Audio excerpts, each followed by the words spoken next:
They called him the Cornbread Mafia King, but Johnny Boone didn't wear gold or diamonds.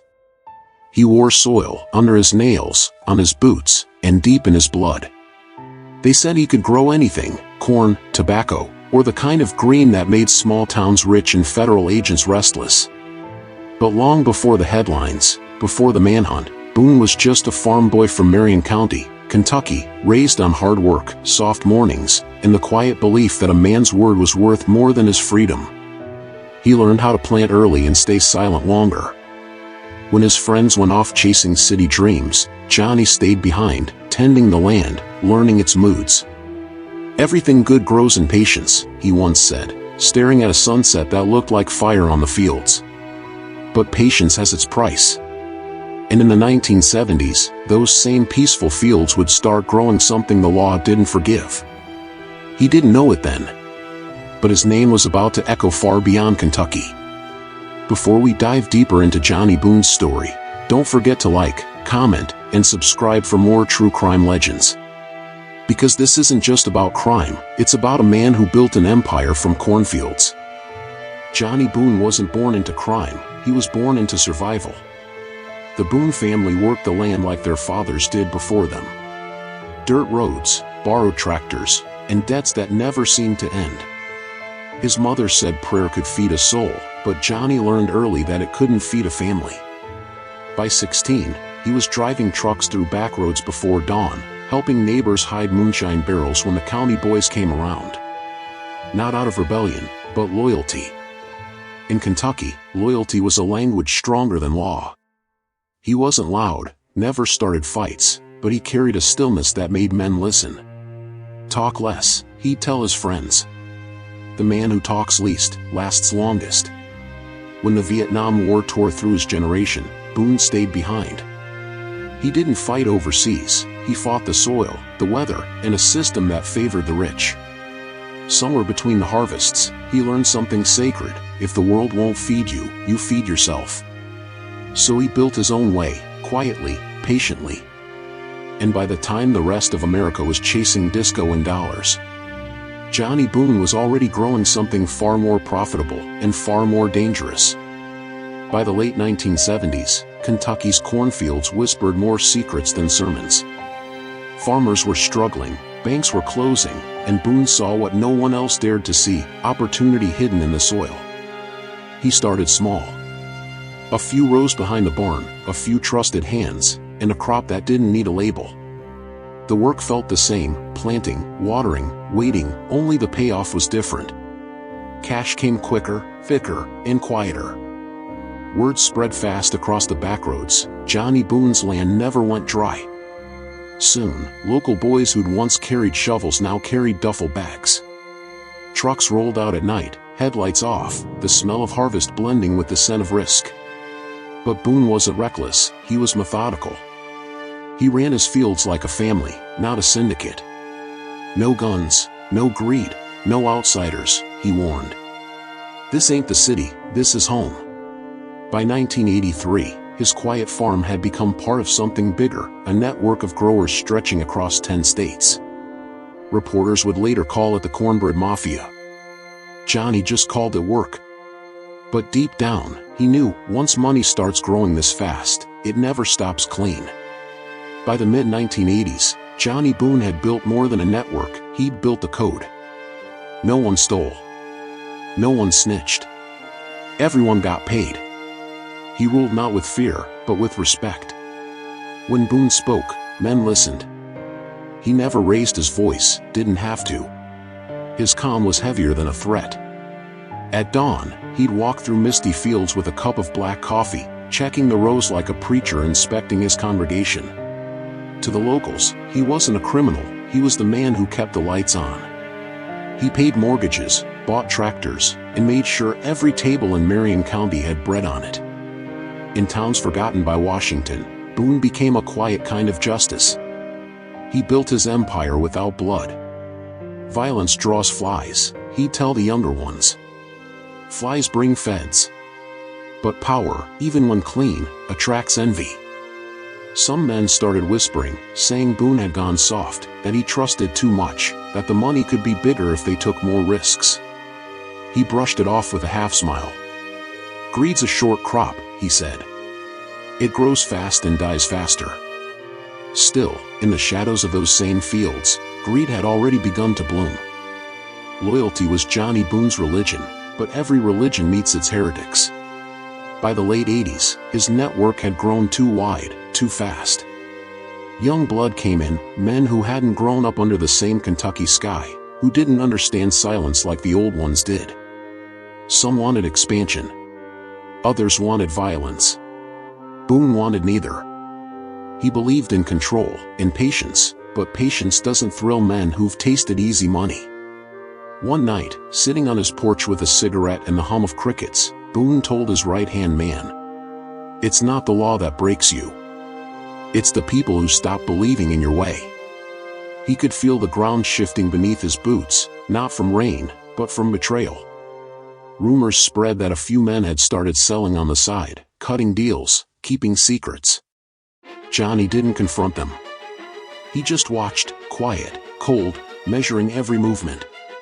Because in his world, silence was the loudest punishment. But silence couldn't stop what was coming. Somewhere, in a small county jail 100 miles away, one of his own was already talking.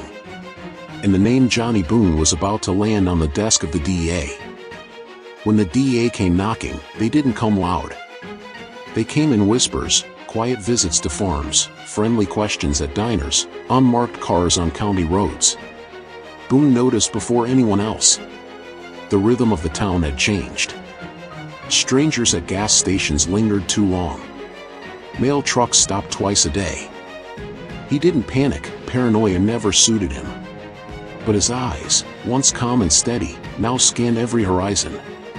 He started burning notes instead of writing them, switched meeting spots, and made everyone use only first names. Johnny, one of his old partners, warned, "They're closing in. You gotta quit while you can." Boone just sipped his coffee. "You don't quit the land," he said softly. "It remembers you."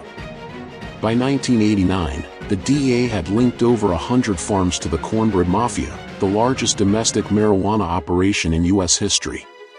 Boone knew arrests were coming. He could almost smell the iron of handcuffs in the air. But he wasn't afraid of prison.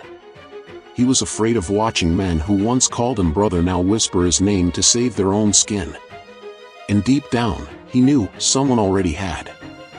It happened the way storms do in the South, slow, then all at once. One morning in 1989, federal agents swept through Marion County like locusts. Trucks, barns, and backroads, everything Boone had built was raided, photographed, and sealed in evidence tape. Some men ran. Some cried. Some talked. But Johnny Boone didn't run, not yet. He stood on his porch, watching the dust rise behind government tires, hands in his pockets, face unreadable. He knew the game was over. What mattered now was how he'd leave it. When they finally came for him, Boone didn't resist.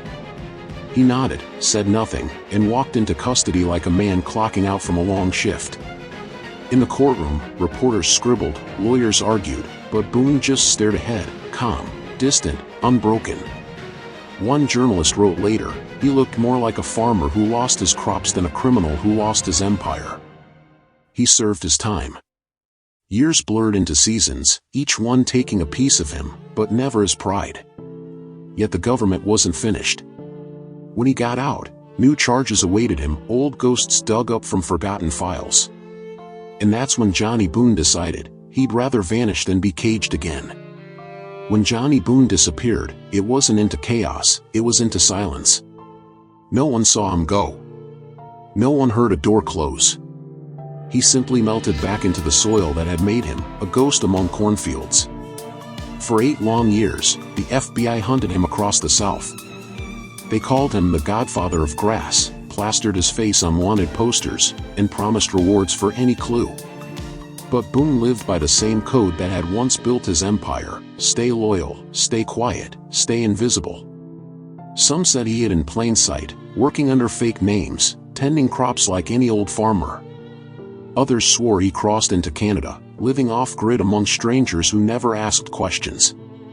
Wherever he was, Boone remained untouchable, not because he was ruthless, but because no one who truly knew him ever talked.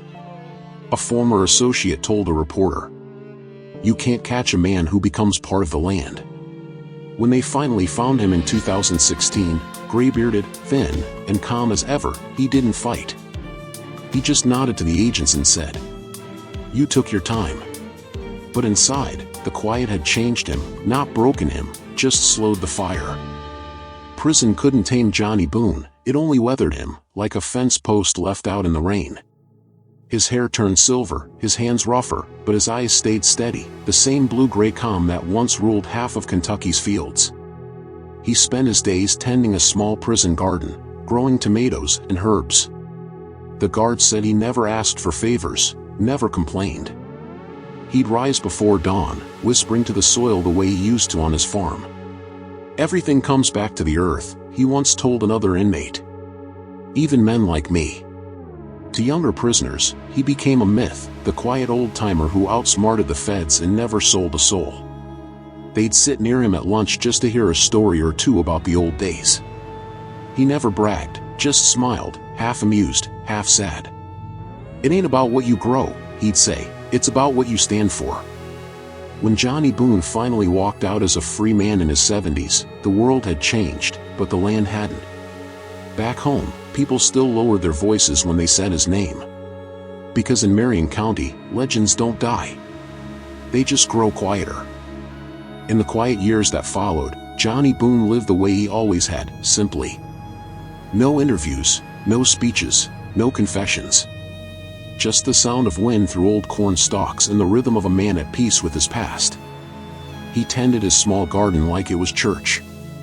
Neighbors said he'd smile at kids riding bikes past his gate, tip his hat, and go back to trimming the vines. He never spoke about the years on the run, or the empire that once stretched across 10 states. To him, that life was buried, not forgotten, just absorbed by time. "I wasn't trying to be famous," he once told a friend quietly. "I was just trying to survive where nothing grows easy." They called him an outlaw, a rebel, even a folk hero, but Boone saw himself as something simpler, a farmer who refused to quit. He outlived the world he built, not because he was lucky, but because he never broke his word. And maybe that's what made him different from the rest. Don't forget to like this video, share your thoughts in the comments, and subscribe for more true stories like Johnny Boone, the Cornbread Godfather who built an empire from cornfields.